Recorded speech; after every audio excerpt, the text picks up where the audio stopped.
आज जो बातें सामने आ रही हैं, वे केवल एक खबर नहीं है, यह 3 दशक से चल रहे संघर्ष का दबाव भी है और उसी दबाव के कारण कुछ दरवाजे हिलते हुए दिखाई दे रहे हैं। इसलिए बात को आखिर तक ध्यान से समझना जरूरी है ताकि कोई भी अहम बात छूटे नहीं और कोई गलतफहमी भी न बने। APS-95 यानी एम्प्लॉइज पेंशन स्कीम, इसके तहत देश के करोड़ों पूर्व कर्मचारी लंबे समय से ऐसी पेंशन पर जी रहे हैं जो कई मामलों में 1000 रुपये के आसपास या कुछ हजार तक सीमित है। महंगाई के इस दौर में यह रकम दवा, किराया, बिजली का बिल और रोजमर्रा की जरूरतें ठीक से संभाल नहीं पाती। महीने का पहला हफ्ता निकलते ही जेब हल्की हो जाती है और बाकी दिनों में उदासी, मजबूरी और चिंता साथ चलती है। सवाल बिल्कुल सीधा है, क्या 35 से 40 साल की मेहनत का मूल्य यही है? क्या यही वह सम्मान है जिसका हक हर मेहनतकश को होना चाहिए? यही वजह है कि मांग साफ और लगातार रही है। न्यूनतम पेंशन सम्मानजनक स्तर तक तय हो,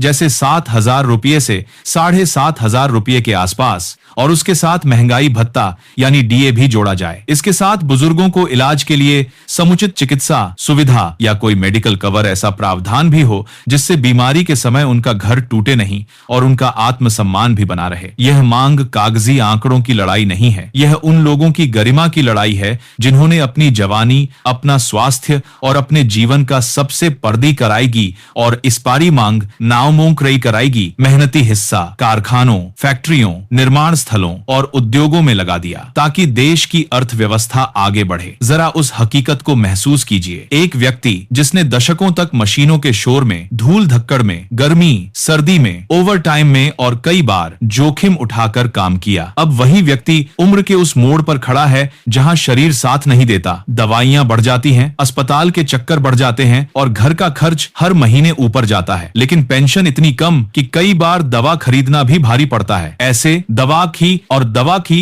पर धा में परिवार का तनाव बढ़ता है। बुजुर्ग खुद को बोझ समझने लगते हैं और यही बात सबसे ज्यादा चुभती है क्योंकि उन्होंने कभी बोझ बनकर जीना नहीं चाहा। उन्होंने तो उम्र भर देश के लिए काम किया है। इसी दर्द ने इस मुद्दे को एक संगठित आंदोलन में बदला। नेशनल एजुटेशन कमेटी यानी NASC और उनके नेतृत्व में देश के अलग अलग राज्यों से पेंशन धारक एकजुट होते गए। उत्तर प्रदेश, बिहार, महाराष्ट्र, मध्य प्रदेश, पंजाब, हरियाणा, राजस्थान और कई अन्य क्षेत्रों से आवाज एक साथ उठी। अब और इंतजार नहीं, अब समाधान चाहिए। आंदोलन की ताकत यह रही कि यह केवल नारों तक सीमित नहीं रहा, इसमें तथ्य रहे, आंकड़े रहे और सबसे बढ़कर बुजुर्गों की असली जिंदगी की तस्वीर रही। इसी क्रम में दिल्ली में बड़े धरने और प्रदर्शन की तैयारी की बात सामने आई। बताया गया कि इस तैयारी ने सत्ता और प्रशासनिक स्तर पर दबाव बढ़ाया और हलचल तेज हुई। जब हजारों बुजुर्ग शांतिपूर्ण तरीके से अपनी मांगों के साथ एक जगह इकट्ठा होते हैं तो सिस्टम को सुनना पड़ता है और अक्सर संवाद का रास्ता उसी दबाव के बीच खुलता है। इसलिए ये अबले का दौर पूर्वांतरेंगे एक अट्ठा 20 अदीस खर कर समझना जरूरी है कि आंदोलन और बातचीत दोनों कई बार साथ साथ चलते हैं। अब सबसे अहम बात वह घटनाक्रम है जिसकी चर्चा हो रही है। रिपोर्टों के मुताबिक आंदोलन की गंभीरता को देखते हुए केंद्र स्तर पर बातचीत की पहल तेज हुई और महाराष्ट्र के बुल्ढाना क्षेत्र से जुड़ी जानकारी के जरिए यह संकेत मिला कि केंद्रीय श्रम एवं रोजगार मंत्री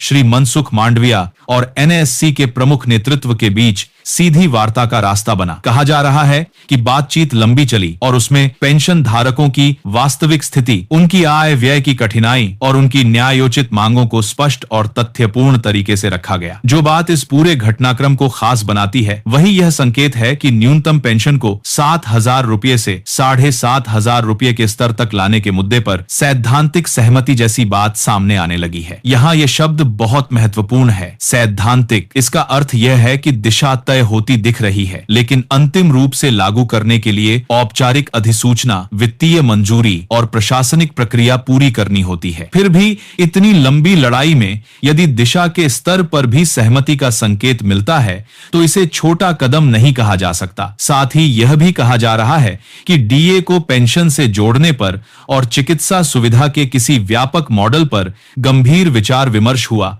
और आरओ भी देश भारत बना रहे हैं, सकारात्मक प्रगति दर्ज होने की बातें सामने आई। कई लोगों के लिए मेडिकल सुविधा का मुद्दा उतना ही बड़ा है जितनी पेंशन, क्योंकि बुजुर्ग अवस्था में सबसे बड़ा खर्च इलाज होता है। अगर पेंशन बढ़ भी जाए लेकिन मेडिकल खर्च बिना सहारे के रहे तो राहत अधूरी रह जाती है। इसीलिए मेडिकल कवर या किसी ठोस स्वास्थ्य सुविधा के संकेत इस बातचीत का एक जरूरी हिस्सा माने जा रहे हैं। एक और बात जो लोगों को बार बार उलझन में डालती रही है वह है पात्रता और लागू होने की शर्तें। चर्चा यह भी है कि पात्र लाभार्थियों को बिना भेदभाव उनका हक देने की बात रखी गई, यानी जिनकी एपीएस -95 के तहत पात्रता बनती है उन्हें बढ़ी हुई पेंशन के दायरे में लाने का उद्देश्य रखा जा रहा है। लेकिन असल तस्वीर तभी साफ होगी जब आधिकारिक नोटिफिकेशन में शर्तें, कट ऑफ गणना का तरीका और लागू होने की प्रक्रिया सब कुछ साफ शब्दों में लिखा होगा। अभी अनुमान के आधार पर किसी नतीजे पर पहुंचना कई बार नुकसानदेह हो जाता है। इसीलिए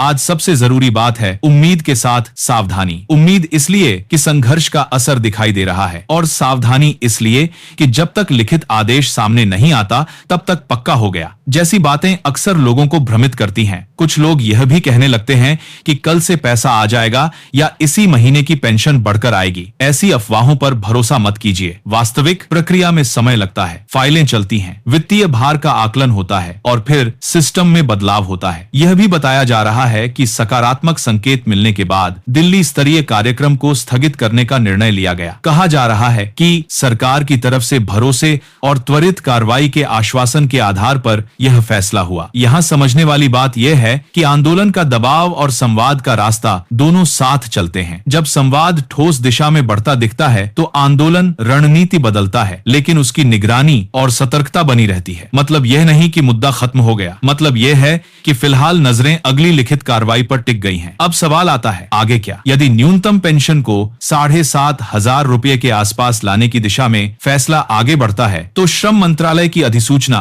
फिर वित्त मंत्रालय से मंजूरी और उसके बाद ईपीएफओ के सिस्टम में बदलाव, यह सब चरण आते हैं। इसके बाद भुगतान की प्रक्रिया में भी कई बातें तय होंगी। क्या यह बढ़ी हुई राशि किसी पिछली तारीख से लागू होगी या आगे की तारीख से? डीए किस आधार पर लगेगा? किस सूचकांक से जुड़ेगा? मेडिकल सुविधा किस स्वरूप में मिलेगी? क्या यह ईएसआईसी की तरह होगी या कोई अलग मॉडल होगा? और लागू होने की समय सीमा क्या होगी? इन सभी सवालों के जवाब केवल नोटिफिकेशन और गाइडलाइन से ही पक्के होंगे। इसलिए आज की स्थिति को ऐसे समझिए, संकेत मजबूत है लेकिन अंतिम निर्णय लिखित आदेश के बिना पूरा नहीं माना जा सकता। यही वो नाजुक समय होता है जब वादा और अधिसूचना के बीच की दूरी में अफवाहें भी फैलती हैं और कुछ लोग बुजुर्गों को गलत जानकारी देकर परेशान भी करते हैं। आपसे अपील है, किसी भी अनधिकृत सूत्र या किसी भी व्हाट्सएप फॉरवर्ड या बिना प्रमाण वाले दावे को अंतिम सत्य मानकर फैसले मत कीजिए। सही तरीका यही है कि आधिकारिक नोटिफिकेशन का इंतजार हो और जैसे ही पक्की जानकारी आए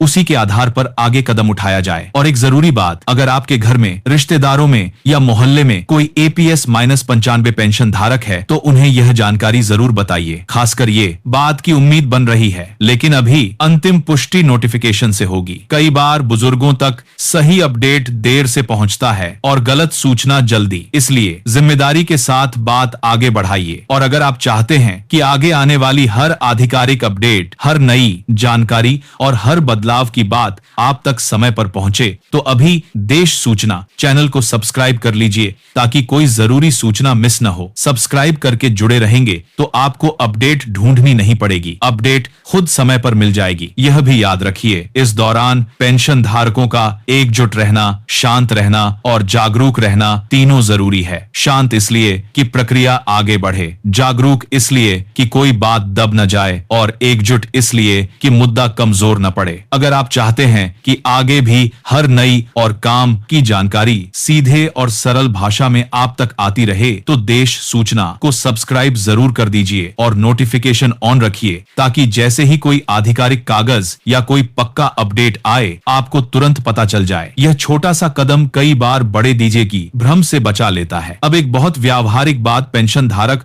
और उनके परिवार आज से ही अपने दस्तावेज व्यवस्थित रखें। पीएफ और पीएफओ से संबंधित रिकॉर्ड, पेंशन ऑर्डर, आधार और बैंक खाते की सही लिंकिंग, मोबाइल नंबर अपडेट और केवाईसी की स्थिति, यह सब चेक कर लें। कई बार जब सिस्टम में बदलाव होता है या राशि बढ़ती है तो तकनीकी कारणों से भुगतान अटक जाता है। फिर बुजुर्ग को बार बार ऑफिस के चक्कर लगाने पड़ते हैं और यह सबसे दुखद बात होती सकती है, क्योंकि इस उम्र में भाग दौड़ उनकी सेहत पर भारी पड़ती है। अगर तैयारी पहले से होगी तो परेशानी कम होगी और जो भी नई व्यवस्था आएगी उसमें आपकी प्रक्रिया आसानी से आगे बढ़ेगी। जरूरत पड़े तो आप बुजुर्गों के साथ बैठकर उनके ईपीएफओ रिकॉर्ड में केवाईसी डिटेल्स देख लें। बैंक खाता सही है या नहीं यह सुनिश्चित कर लें और मोबाइल नंबर अपडेट है या नहीं यह भी देख लें। यह छोटे काम है लेकिन बुजुर्गों के सम्मान और सुविधा में बड़ा योगदान देते हैं। अगर आप चाहते हैं कि ऐसी उपयोगी बातें और जरूरी कदम समय पर आपको मिलते रहे तो देश सूचना को सब्सक्राइब कर लीजिए, ताकि आप अपने परिवार के बुजुर्गों की सही मदद कर सकें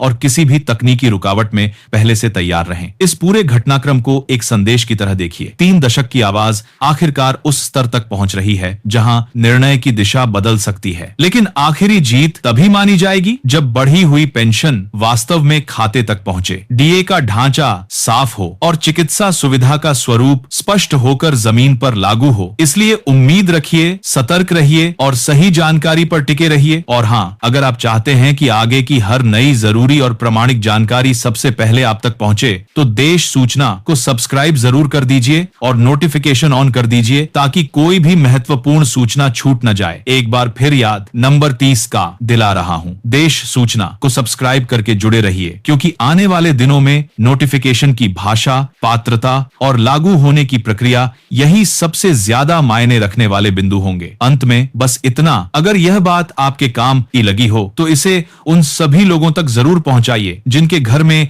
APS-95 पेंशन धारक हैं। बुजुर्गों को सही जानकारी देना, उन्हें भरोसा देना और उन्हें भ्रम से बचाना यह हमारी जिम्मेदारी भी है और इंसानियत भी। जैसे ही कोई पक्की लिखित जानकारी सामने आएगी उसी के आधार पर स्थिति साफ होगी और तभी सही कदम उठाना सबसे बेहतर होगा। धन्यवाद।